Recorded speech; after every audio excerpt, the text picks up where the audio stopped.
it's Lynette with Grammy Crochet, and today is Saturday. And it's gonna be just like a catch-up day today.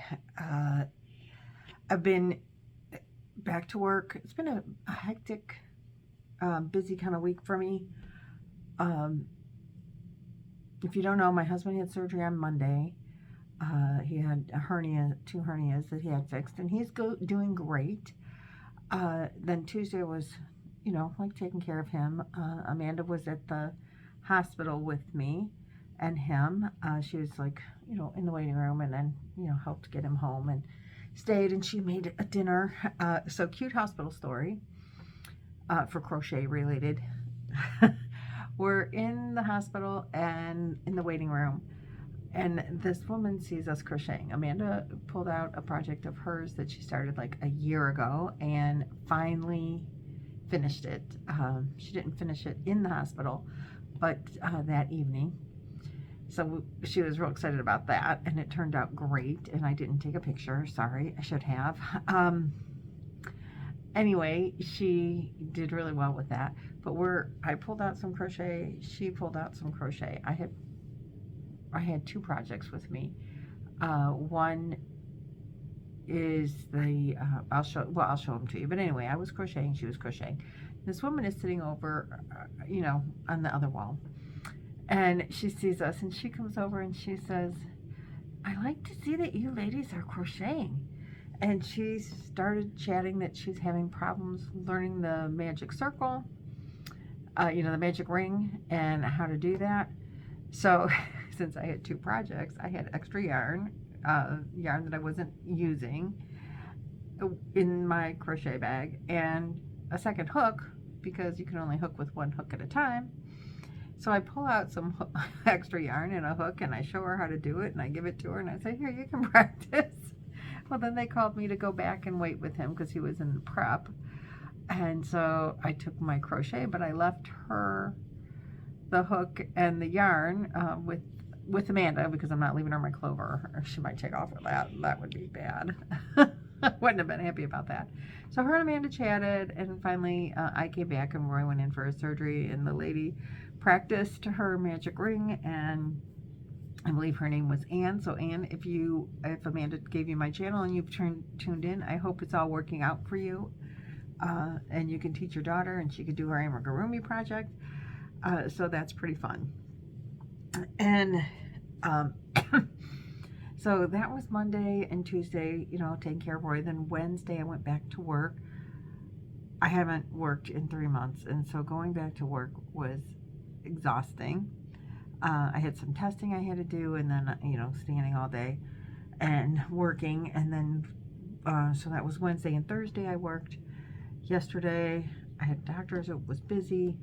I did do some crocheting. I've been working diligently on putting together next week's Monday's tutorial for my Hobie project, hashtag No Shades of Gray. And I'll give you an update in case you're not going to watch those, and if you don't, I don't blame you. It's an organic project. I'm working on it as I go, figuring it out as we do it. So I hope it turns out. It'll be really bad if it don't. No, it will turn out, because it's very forgiving. The project is a very forgiving project, even though the top part, pretty easy. It's just V-stitches, and it doesn't look like it's grown much, but I did add an additional color. I did a swatch to get you to this part. And that's what's up in the next video, is how to do the wavy part. And now that I got you to the wavy part, the rest of the tutorials will be done while I'm working. It'll be, actual, this is how I'm doing it as I go. The first video is getting you to this part of it. Getting you through the V-stitches. I mean, that's pretty easy. There's no like real this many stitch count for this size. You just have to make it to your size. So as my good friend Jack says, it's not really a pattern, it's a recipe. I heard Gary calling it a recipe now. Mine is definitely a demonstration of a recipe. And the recipe for this is it's got to fit you or whoever you're making it for. And that's the nice thing about being handmade, is you can make it to your size, custom it to your size. So there is not going to be, you know, chain 45, and that's not how this is working. If you can't work that kind of pattern, you know, then I wouldn't suggest trying to make this, because I don't have, I tell you how many stitches I did, but I can't tell you how many stitches you should do for your body size. And I think Jeannie from On the Hook, like, kind of started the whole let's make it easier idea of making clothing. So that's what I'm following. And this, because there's so many stitches and there's so much, it's pretty forgiving, the wave part. There's like so much activity going on. If you screw up a stitch, it's going to be pretty forgiving. And it's handmade. You know, I've made a quilt, and when I was screwing that up really good, somebody told me people that quilt intentionally put errors in their quilts because God is the only one that makes anything perfect. So this is a good project if you can't make it perfect, because I'm not making it perfect. And as I said, it's pretty organic, and I'm flowing as I go as I flow.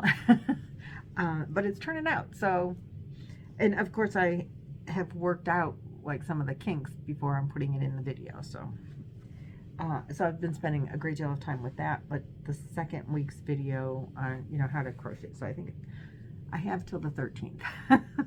We'll get it done by then. So I spent a lot of time on that. And if you didn't see, I did do the tile of the week. This is the tile that I did. I should have used a smaller hook. Oh, I think that's backwards. There we go. I should have used a smaller hook. I did use sugar whale cotton. That was the end of this particular one. I was doing the Tunisian crochet along with Jada last year, making washcloths out of her squares, and green for because my kitchen is green. Not this color green, but it is green. You've seen, I'm sure, in some of the video backgrounds. Anyway, this was the baby wheels, I think is what it was called. Oh, wait. Oh, well, I have 2 pages marked here. That's not real smart of me. Yeah, baby wheels. So this is coming from 100 Crochet Tiles book. And it's different art, different designers in here, and it was edited by this Sarah Collard. And I have joined with Sam and Mike from Mamfa's Makes, which will be linked. All these places should be linked. I should be keeping notes because I've talked about people I normally don't even talk about. But, I mean, not because I don't love them. Anyway, Sam and Mike are doing this. They started it, and I joined in on like tile 22 or something. I think this is my like second or third tile. And they call them tiles, not squares. Who knew? So this is what we're doing. There's several people joining in with this. Laura, of course, from Mimi's Crochet and Farming. I believe I know she's doing it. I know Nancy from from She's Got Yarns too is also doing it. I think Jan is doing it, but maybe not. I'm not 100% sure. The Alaskan Crafter. She may or may not be doing it. I should really be writing these people down. I did not bring a pen and paper over here. I already forgot some. Oh, Jada. I mentioned Jada, and I love Jada, but I don't, for some reason, do much of her stuff anymore. I used to. When I was learning to crochet, I did a lot of Jada, because she's, I think, a pretty good teacher. Oh, so the next tile, which I may or may not get to because things have come up, but I love it, and I really want to make it. So that's the next one.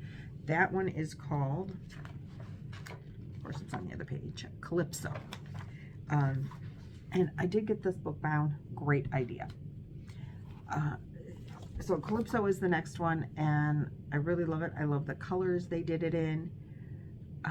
And I could see a bag out of that.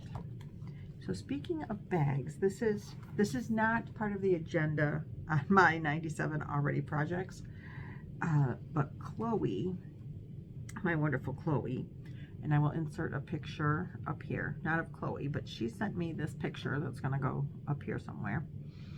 And she said, Grammy, can you make me this? Well, it's a crocheted granny square bag. I'm like, heck yeah, I can make it that.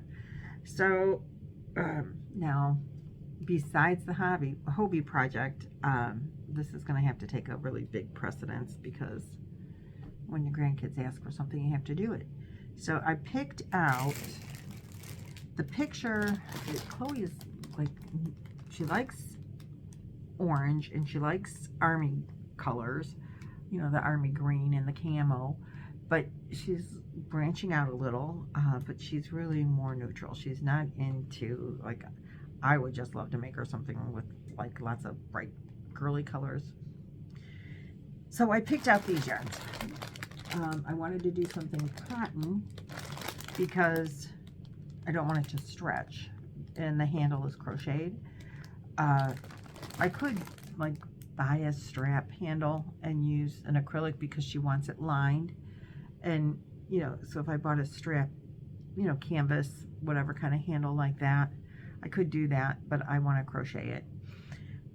So I picked out the comfy cotton, and I don't have it in a lot of colors. I have it in these neutrals, and then I have it in the purple and pink colorway. She's not going to be into that, and we are shopping our stash. That is the hashtag that we are definitely doing. A lot of us are into that this year.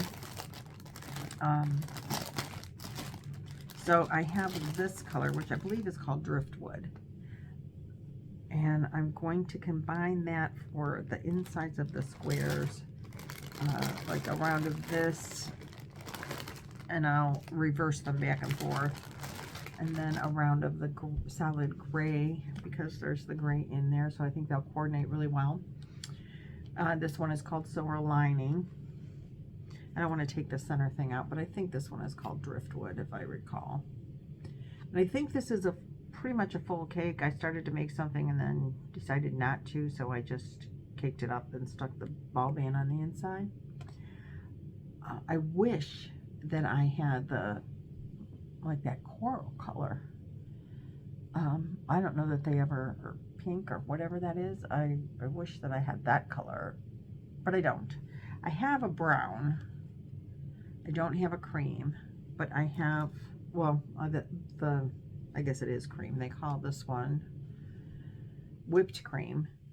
So I will make, I'm really debating. The bag that she sent the picture of, as you probably by now have seen, was cream color joined, which gets dirty. You know, it'll show the dirt more. I'd really like to do it in the gray, but that's, it'll be dark then, and I prefer to go, for my taste, bright, and so I want to use the whipped cream, and I have a lot more of these. I don't think I have any more of these, so we have to be more conservative with this color. I do have more of the Driftwood. So I believe what I'm going to do is like do a round of this, back to a round of this, and then reverse them. You know, start with the gray and then and so do them back and forth that way. I want it to be tight, and she showed me like it's an actual granny, not any kind of fun different design. And I have this whole book of 100 different designs that I won't like really want to jump into. But I'm not gonna, not for this one. But when I line this one, which is a whole new learning experience for me, but when I do that, that's when I'm gonna line the other one that I did with the two big tiles that I've put together already, and just need to like figure out how to do the lining thing, which you did talk to Billy, a Crafty Floridian. I did talk to her about that, and she was very helpful. So, and then there's the matter of the time to do it. So I am going to get started on that real quick. probably this weekend at some point. I think I might be seeing her tomorrow, Chloe, and so I can go over the color scheme with her and see if she likes it. She said, surprise me. I would love to use brighter colors. In this cotton, I don't have it. I do have True Blue, though, in like all the very pretty colors. That would not, I could make some really awesome looking squares with that.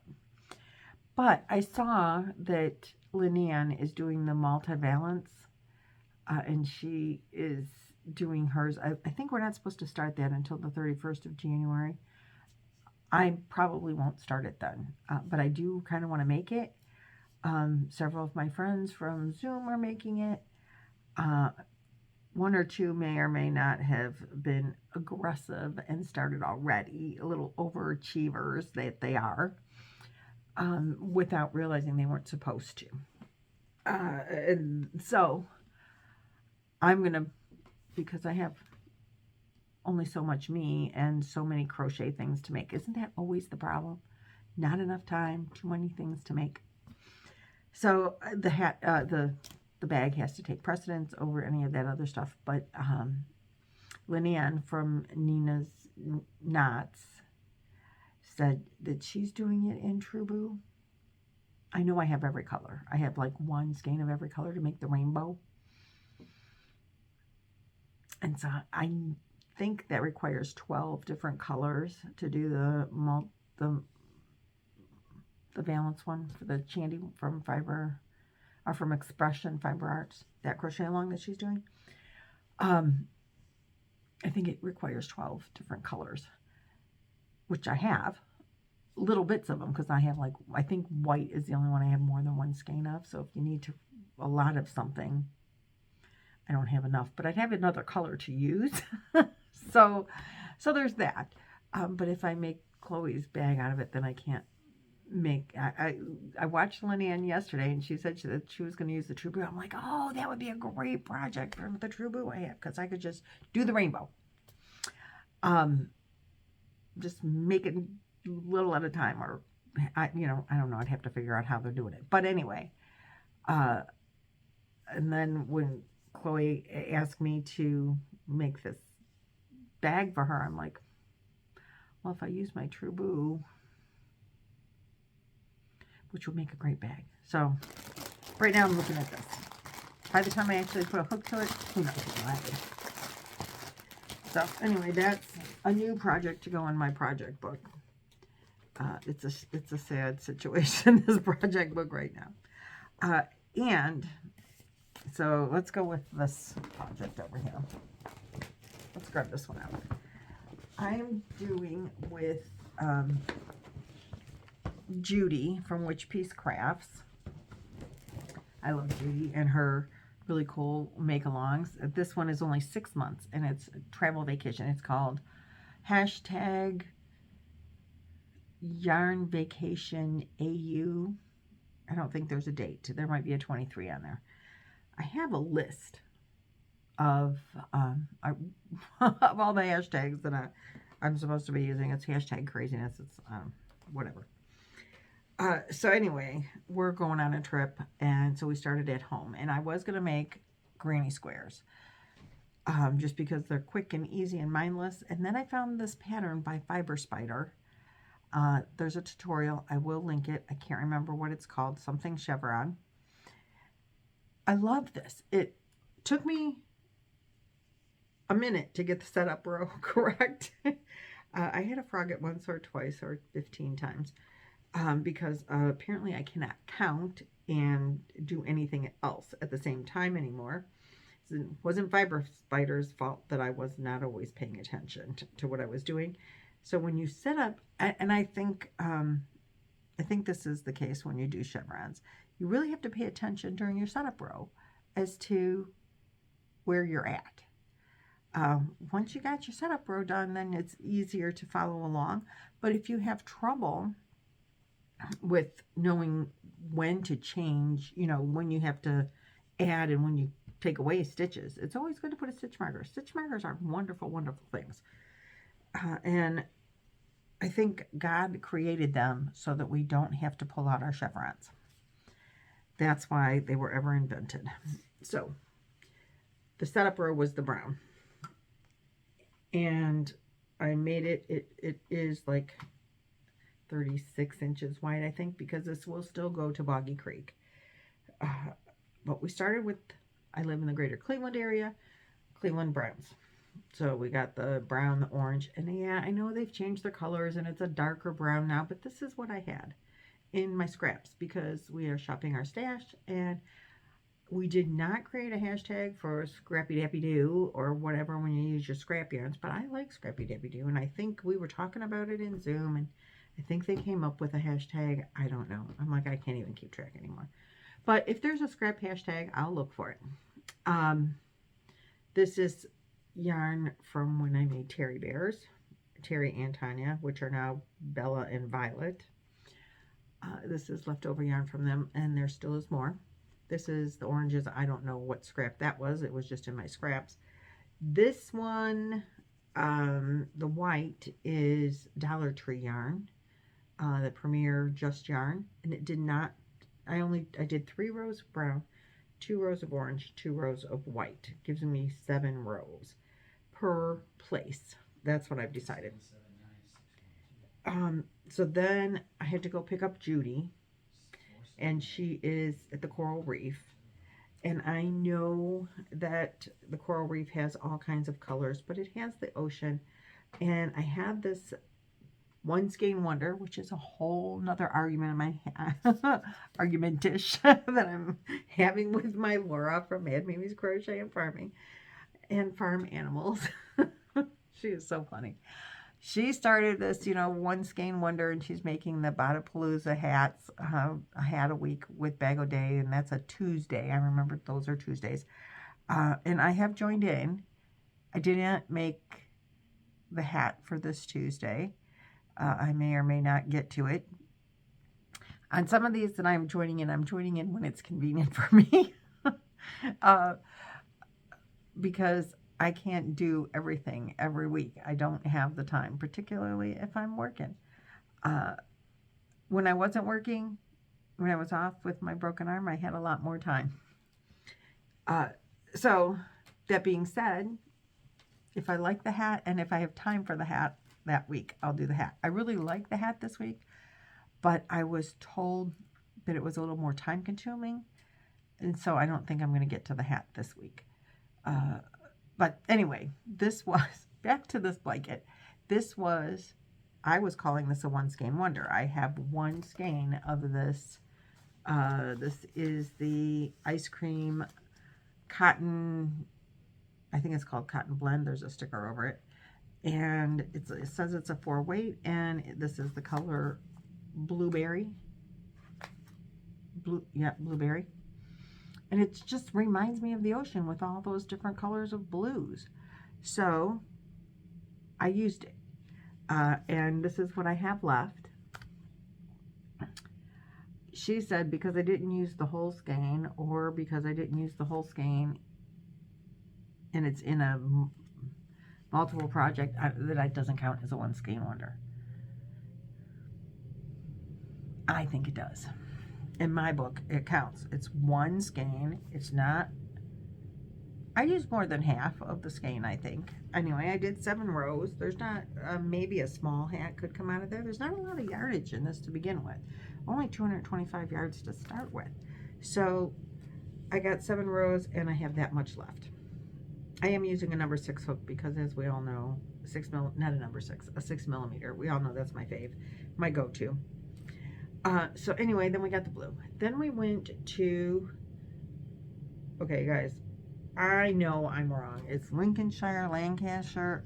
I don't know, I got confused. But we went to someplace in the UK, and their flower is the red rose, which is one of my favorite flowers. I love roses. And when I had a sense of smell, we have the ugliest rose bush in the backyard. It is a, it's ugly. It's vining roses.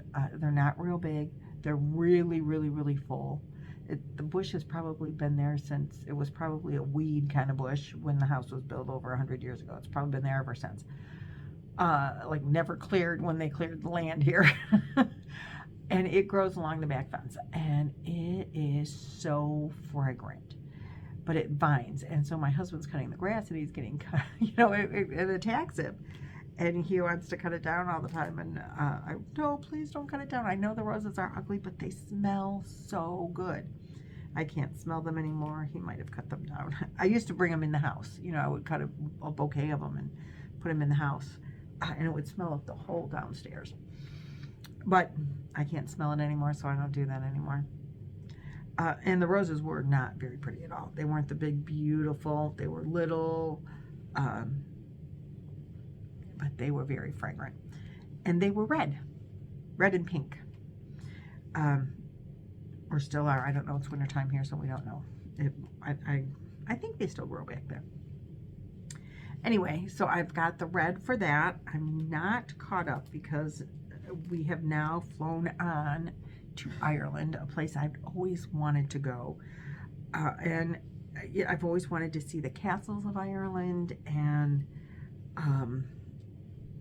you know, it's an island, so you've got water everywhere, which, you know, I love the ocean. And it's just, Ireland reminds me of just greens. It's every time you see pictures of Ireland, it's very lush and hills, rolling green hills with a castle on top and an ocean over here on a cliff. So I have picked out, again, it's a scrap yarn, and I have more than this one ball, which does have a knot in it. Oh, yay, it came out. This is a Red Heart Super Saver. I have the ball band in this one. I don't have a ball band in this one, but it is the same yarn. And I'm not taking the ball band out to tell you the colorway, but it is all these greens, and it is shopping my scraps. That might be what we should call it, shopping your scraps. So I'm going to shop my scraps and put that in, and I'm going to look, I might do maybe, if I have, maybe another row of, I want a tan for the rocks, maybe. I don't have a tan variegated, I don't think. I like to give you that texture of Rocky Mountain Way. You know, the cliffs and the water. I don't know if I have a yarn that looks like that. So maybe I might do a row of a brown color and maybe a row of a blue color, and then several rows of the green, and then more brown and blue to get my 7. But I definitely am using this color.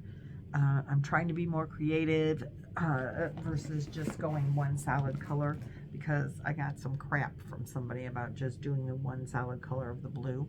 But I really like the solid color of the blue. It's not a solid color in its own. It's got all those colors of the ocean, and it just reminds me of, I've been not to the coral reef, or not to the Great Barrier Reef where Judy lives, but I've been snorkeling in the reef, in a coral reef in Mexico. Great, oh, what a great experience. If you ever get to do that, it was a fantastic experience. We saw a lot of fish that I couldn't recognize, but they mostly hid. You know, they saw you coming and they're out of there. But we did see some really cool ones, and just the reef itself was fabulous. So I would definitely suggest that if you want to, if you get an opportunity. I would definitely try to do that. So let's see. Oh, I forgot to show you this. I have this yarn. This is, I love this cotton from Hobby Lobby. And it's got all these pretty colors in there, the pinks and the greens. And I'm wondering if I can't incorporate that. I brought this down because I'm thinking I'm going to try maybe to incorporate that in some of the squares. So do some of the brown and the gray, and then maybe try to incorporate that instead of using this color, use this color. I don't know. I kind of want it to be brighter than all the neutrals, but my cotton selection is in 3-weight for sure, is very limited. I might shop some more, we'll see. Next project. So, you know, you guys, you know that I was doing the dress up amigurumi, and I made the Terry and the Tanya bears that are now Bella and Violet. We talked about them a minute ago. I promised Avery some more shoes for the bears. I have a foot. When you make the pattern, they tell you to cut out a piece of cardboard to put it in the bottom of the foot so it'll stand up better. Great idea. I had a foot. I had a piece of cardboard where I cut the foot out, so I traced that cutout onto another piece of cardboard and made a new, so I'll know how big the bottom of the foot is if I make, you know, when I make more shoes. I'll know if I'll have the bottom of the foot to know I'm making the right size. And there are the Gammies had shoes like slippers, so I'm decided that I'm going to make this, the rest of this yarn, into a pair of shoes, and I'm going to do that today because I should be seeing Avery tomorrow, and so I want to have at least one pair of shoes to give to her, particularly if I'm going to be working on a project for Chloe while I'm there. And if they go quickly, I might do another pair of shoes in another color. Again, now this is, I'm going to consider this, I don't know if we're still doing the One Skein Wonder that because I haven't used it up, or it's scrap. So either way, I got a hashtag going on there. Not that the hashtag absolutely matters. Today is Saturday, so we are supposed to be doing Sophie's Choice, or Sophie's Universe. If you're unfamiliar, I think you've fallen off the planet of the YouTube streets for Crochet Tube, because so many people are doing this. This is Sophie's Universe. I did have this book bound as well. Great idea. I need to do that to my Dress Up Amigurumi book, because this is just a fabulous, most fabulous idea. So anyway, I did complete, and I think I showed you part 1. I did it and I didn't like it, and I stopped and I repicked my colors and I redid part 1. This week we were supposed to do part 2. I have not gotten to it. I love the colors, and I'm dying to put my fingers on these yarns again and grow this to part 2, which I guess this is kind of a sampling of more of what you get in part 2. I am using, like, mine will be kind of like this colorway, because if you can see what I did here, oh look, I cheated really well and used their color pattern 100%. And I am real happy with that.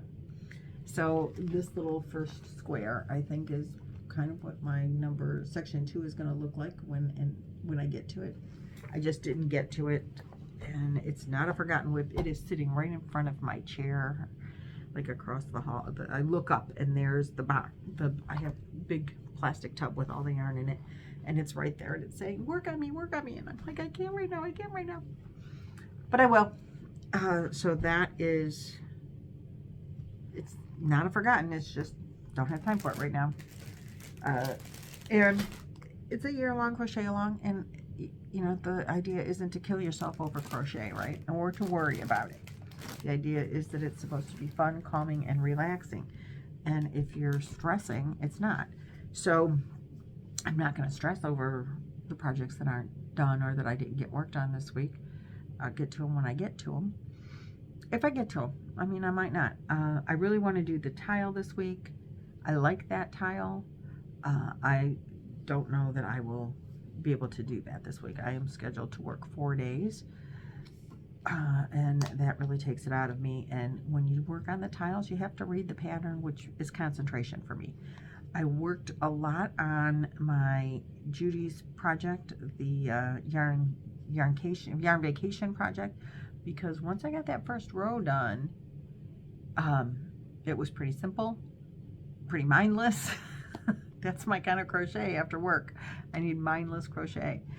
That's why I didn't pick up my Sophies, because, and I worked on my Hobie project as well, but like I could have picked up this. I have till the end of the month to get Judy's done, and I can take that project to work, and I did work on it at work, and I love a project that I can take to work like that.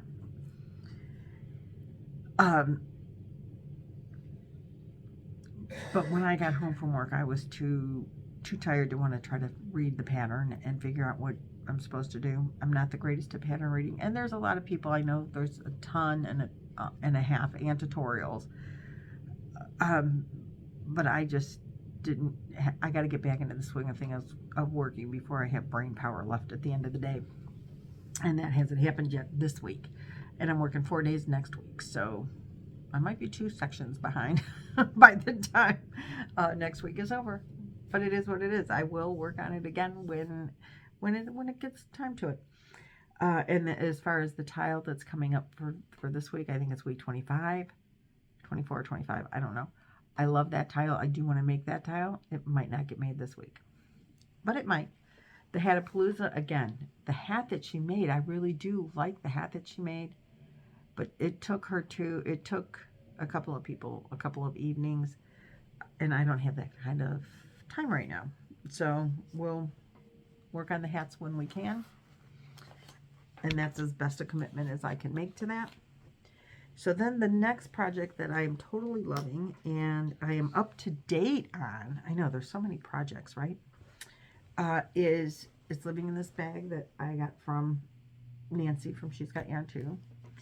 It is the crochet, wait, there's a hashtag for this one too. I don't know what it is right now.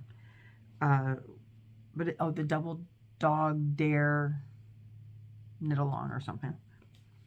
It is the Fall Cuddler Chunky Blanket Easy Knitting Pattern. Now I am at row 15. The first 15 rows, I know the pattern says, you know, you do repeat this for the first 14 rows. Well, the 15th row is still a repeat, but you're starting like a new section. So they don't include it in the first 14 rows, but it should be 1 through 14. You knit everything across. And I think I'm like catching on a little. I don't know knitting terms, but you do this stitch, and if you do it on both sides, like on both passes, the forward and the backward pass, I guess then it's called garter. So it just dawned on me today. That's why I'm like, why do they, oh, I think it's called garter.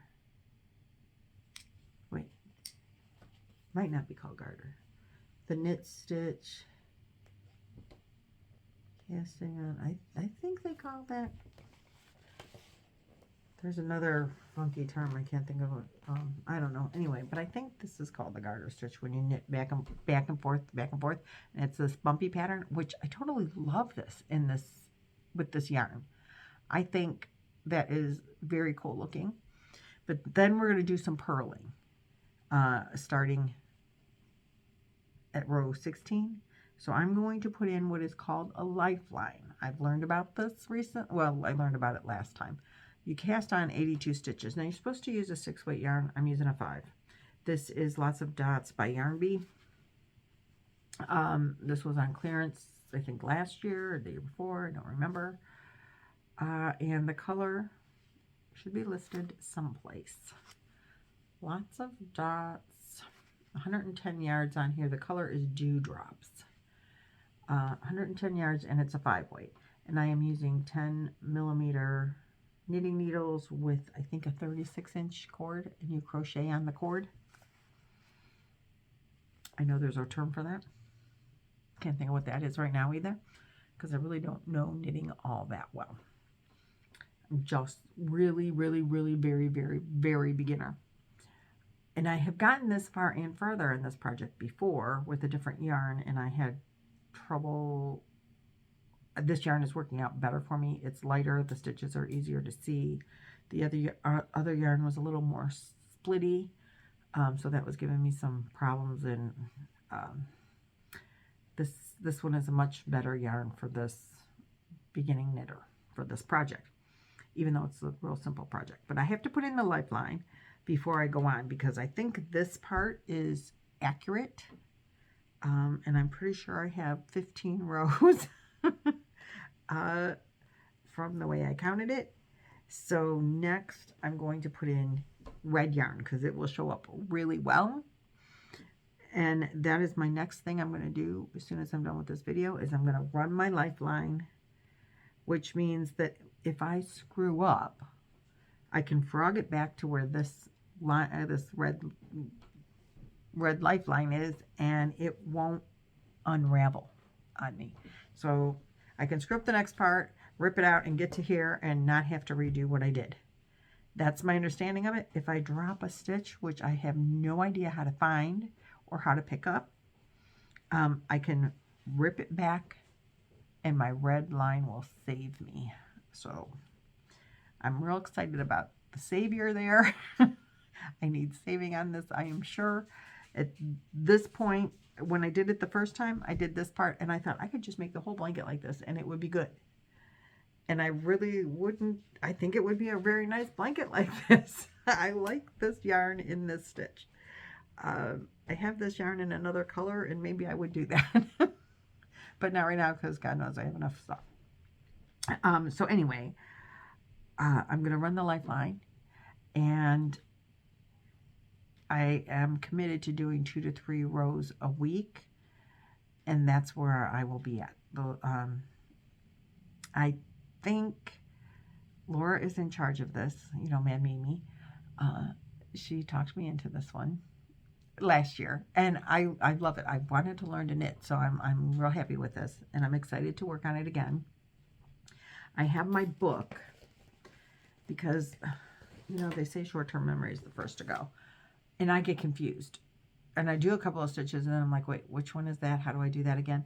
So I found this book, Knit 101, and this book, if you are a beginning knitter, there are patterns in here, but this book is so cool. I mean, look at the pictures. It tells you, I mean, even for something as simple as learning the very first stitch, there's all kinds of pictures. 4 pictures. Put your hook here, then move it to here. Wrap your yarn this way. Pull it through this way. Picture by picture by picture.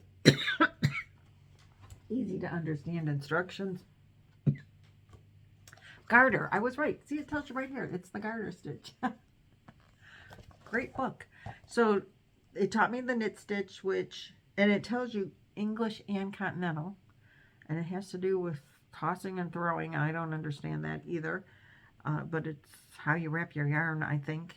And then the next stitch in the book is purling, and the purling makes the stockinette stitch. I knew there was another term. So I love this. I would love to be able to make a sweater, even hats, out of this. I love the look of that. But, you know, I would love to make a sweater out of this stitch too, because I think that's really cool. So the next little section in the on the blanket, you do some of this, and then you get to the part where you're doing 1 knit, 1 purl or something like that. But the whole time you have a bumpy border. So the stockinette stitch is, you make the border as you go. Very cool way to, I mean, that's awesome, right? Saves you a whole step. You don't have to border later, I think. But the blanket does have, let me see if I can get, the picture is small. I don't know if you can tell. You probably can't, no. But it has that bumpy stockinette stitch, goes all the way around. So the bottom has 14 rows of it. Then there's like 7 stitches on each side. And then when you end it with 14 rows of this stockinette stitch. Nope. See, already confused. You end it with the garter stitch. So I think what was confusing me on that, just really quickly, is, and the epiphany I had in the shower today is the knit stitch, it's a knit, and when it's just, or the purl, either one, whatever stitch, you're doing the knit stitch and you're knit, knit, knit, knit, and you turn it around and knit, knit, knit, knit. Now it's got a pattern to those stitches, and the pattern is called garter. And when you do the purl stitch and you end up with this really cool looking thing like that, then that pattern is called the stockinette. So like if you relate that to crochet, if you're going to make a V stitch, the V is the pattern. It consists of a double crochet and a chain and a double crochet in the same stitch, and we call each one of those pieces has its own name, but when you put it together it becomes a whole new V stitch. I'm like, oh, light bulb. It took me 6 months to figure that out. But okay, now it makes sense.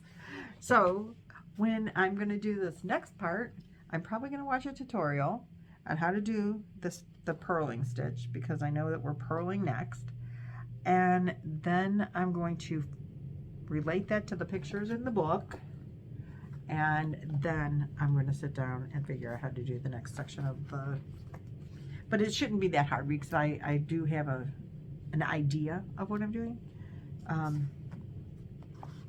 But I would not begin to say that I know what I'm doing. Definitely don't know what I'm doing.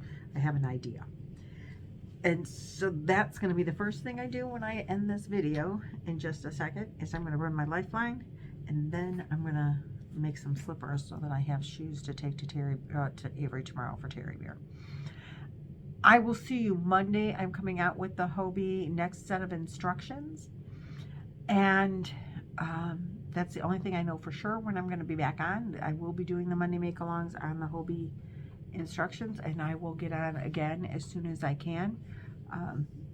But like I said, work is kicking my butt, being back after so long, and I'm tired, and I'm like zombie stage. So I might not do a video again until next week, but I'll try to if I can. And whenever, I will see you in the next video. You have a great rest of your weekend, rest of your week next week, and I'll see you next time. Bye.